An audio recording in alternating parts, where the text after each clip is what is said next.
Hello friends, तर मी काय म्हणते, आता श्रावण संपलेत, गणपती झालेत, तर आता चिकन खायला काय हरकत आहे. तर तुम्हाला जर चिकन खायची इच्छा होत असेल तर तुम्ही माझी रेसिपी नक्की ट्राय करा. तर इथे मी एका पॅनमध्ये 1 चमचा बटर घेतलेला आहे. 2 कांदे घेतलेले आहेत चिरलेले. कांदे आपल्याला छान फ्राय करून घ्यायचे आहेत. कांदे फ्राय झाल्यानंतर आपल्याला त्यामध्ये 2 टोमॅटो टाकायचे आहेत. टोमॅटोही आपल्याला इथे छान फ्राय करून घ्यायचे आहेत. त्याच्यानंतर मी इथे 7-8 काजू घेतलेले आहे. तसेच 1 चमचा अद्रक लसणाची पेस्ट घेतलेली आहे. अद्रक लसणाची पेस्ट टाकल्यानंतर आपल्याला हे 2 ते 3 मिनिट छान परतून घ्यायचं आहे. नंतर मी इथे 1 वाटी दही घेतलेला आहे. दही घेतल्यानंतर मी इथे मीठ, हळद, धने पावडर, मिरची पावडर, काश्मीरी लाल मिर्च पावडर, गरम मसाले अशा प्रकारे मसाले टाकून ते छान 2 मिनिट परतून घेतलेलं आहे. नंतर एका ताटामध्ये मी बोनलेस चिकन घेतलेलं आहे. चिकनचे बारीक तुकडे केलेले आहेत मी इथे. त्याला आपण हळद, मीठ, मिरची पावडर व अद्रक लसणाची पेस्ट लावून ते छान आपल्याला मिक्स करून घ्यायचं आहे.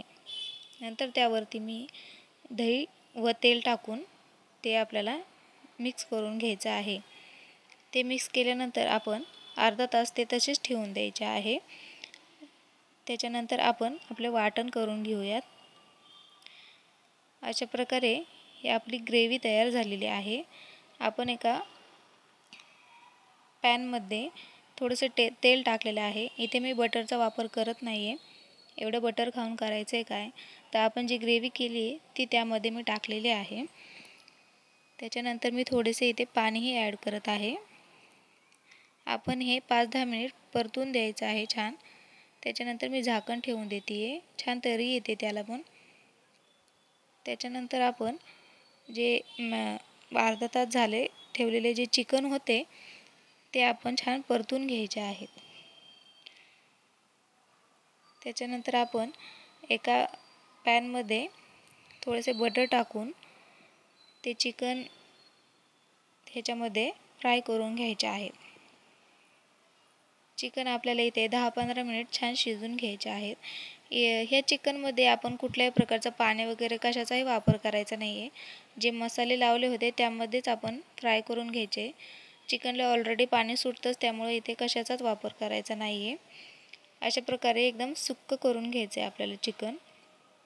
त्याच्यानंतर आपण जी ग्रेव्ही केली होती त्यामध्ये आपण हे चिकनचे पीस टाकून द्यायचे आहेत.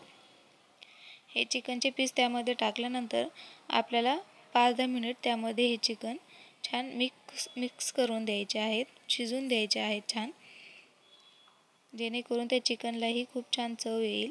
त्यानंतर आपण त्यावर बारीक चिरलेली कोथिंबीर टाकायची आहे. अशा प्रकारे आपलं बटर चिकन तयार आहे. तुम्हाला माझी रेसिपी आवडली असल्यास माझ्या व्हिडिओला नक्की लाईक करा व माझ्या चॅनलला सबस्क्राईब करा. धन्यवाद.